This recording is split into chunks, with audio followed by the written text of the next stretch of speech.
July of 1863, they have been combined and organized as the 37th Georgia. So this will be their first battle as a new regiment. And as a result of this combination, they have a little larger size. There are 30 officers and 393 men. Now, should have put this on a piece of paper so you could have it to look at it. But the 20th Tennessee has got 31 officers and only 152 men. The 37th Georgia has got 30 officers and 393 men. So yes, there's a lot more gold gilt relatively per man in the 20th Tennessee than in the 37th Georgia. But that's because Hardee's tactics, modified, the Goetzel edition, only works if you basically have an officer in each one of the officer positions. Companies really only can function if you have a captain, first lieutenant, second lieutenant, and third lieutenant. Each one of them have an important role in the movement of the company. And so these regiments that are smaller still often have the same complement of men. And this then later in the war will be part of the rise of going to cities like Atlanta and Augusta and Richmond and other places that the gold gilt crowd is just there in large numbers. Eventually they do start making more and more of them supernumerary, but the officers aren't necessarily just committed to the ranks. The left center regiment of the brigade is the newly created 58th Alabama. It had been the 9th Alabama Battalion, reorganized some additional companies, and designated the 58th Alabama in July of 1863. It is 34 officers and 250 men, 284 total. And then on the left of the brigade is the consolidated 15th and 37th Tennessee, 30 officers and 200 men. And even though they are consolidated, within that consolidated battalion, each of those two regiments, the 15th and 37th, retain their designation and integrity. Each still have their own flags. The 10 companies of the 15th have been consolidated into 5, and the 10 companies of the 37th have been consolidated into to 5. So there's 10 tactical companies on that regimental line, and again, they've got 30 officers. Because again, it really only works if you have somebody in each position. Probably the most famous incident or illustration of this fact that you've got to have somebody functioning in each position at the company level for the Confederates is Richard Kirkland, the 2nd South Carolina, the Angel of Marie's Heights, killed in the assault on Snodgrass Hill. How is he variously listed in the history? Sergeant or lieutenant. He is the first sergeant of the company, but that company is missing one of its lieutenants from a casualty at Gettysburg 11 weeks earlier. So he actually is acting as the 3rd lieutenant on September the 2nd. And you'll see in many accounts of Kirkland that he is listed here at Chickamauga as lieutenant. He's not. He's only acting as 3rd lieutenant. With the amount of men they got, it ain't like a brigade front. It's more like a company front. They ain't, very big. Well, each one of these regiments does not have the proper regimental front, or even the average. Well, actually, only the 37th Georgia is approaching a frontage that is kind of on average here for regiments at Chickamauga. all of the others are under that. But that doesn't mean that they're necessarily all going to be together. And whatever the interval was between the 4th Georgia Battalion and the 20th Tennessee, and the 20th Tennessee and the 37th Georgia, and the 37th Georgia and the 58th Alabama, and the 58th Alabama and the 15th and 37th Tennessee, whatever those intervals were between them, you're going to have a frontage, and we're going to see that that's going to become a problem when they advance. So. Yeah, a fully formed, full-strength regiment would have 1,000 men, and it would have a frontage of more than 400 yards. Almost no brigades here at Chickamauga come anywhere near that 400-yard frontage. There's a few. Starkweather's brigade has roughly 2,000 men in it. But there are most regiments are certainly under 100-yard frontage. As Jim points out, what we don't know, because it could vary depending on tactical circumstances and terrain, the intervals between those regiments had to be large enough so that those regiments could maneuver, but it could be as little as 10 yards. It could be as much as 25 or 50 yards. It wouldn't be more than that. You lose connection and you lose communication, which will happen frequently. What we're going to do is we're going to follow Bates Brigade in particular now, and we're going to do this in kind of stages. We're going to start off on Bates' right, and kind of follow the right of the brigade to its culminating point. Then we're going to shift across the front of the brigade and pick up the left of the brigade as it winds up being committed.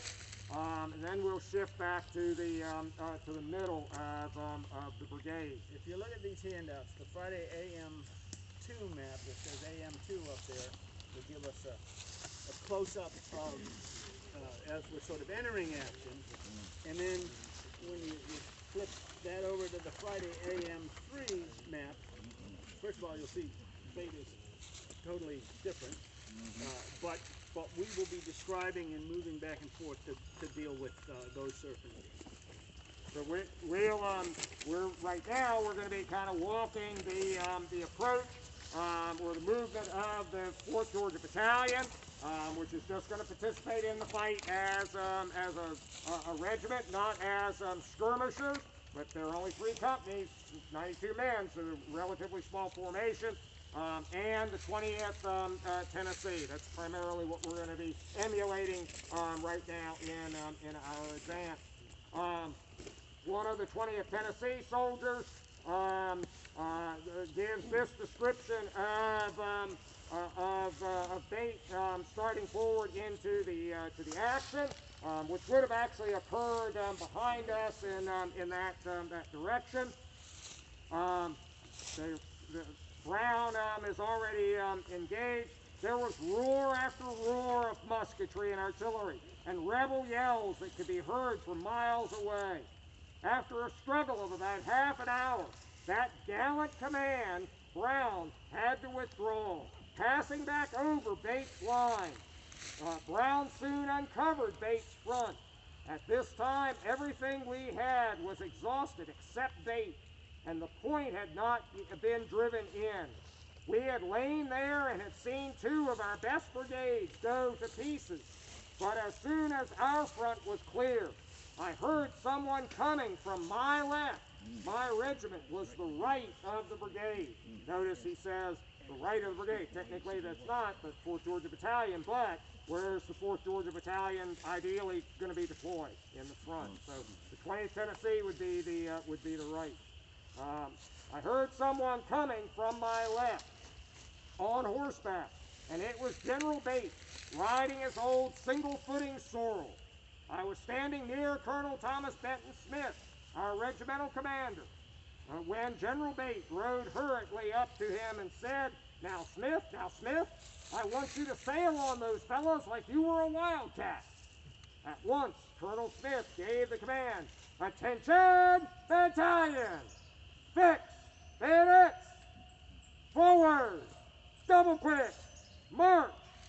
And the whole brigade moved as one man. Nicely done.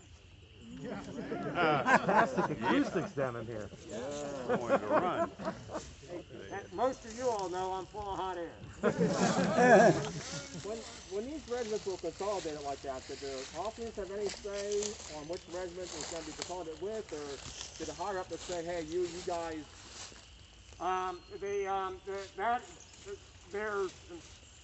You imagine the scenario that could develop out of that, and it happened. The 15th and the 37th Tennessee are basically going to remain consolidated for the rest of the war, and that seems to be a relatively happy marriage.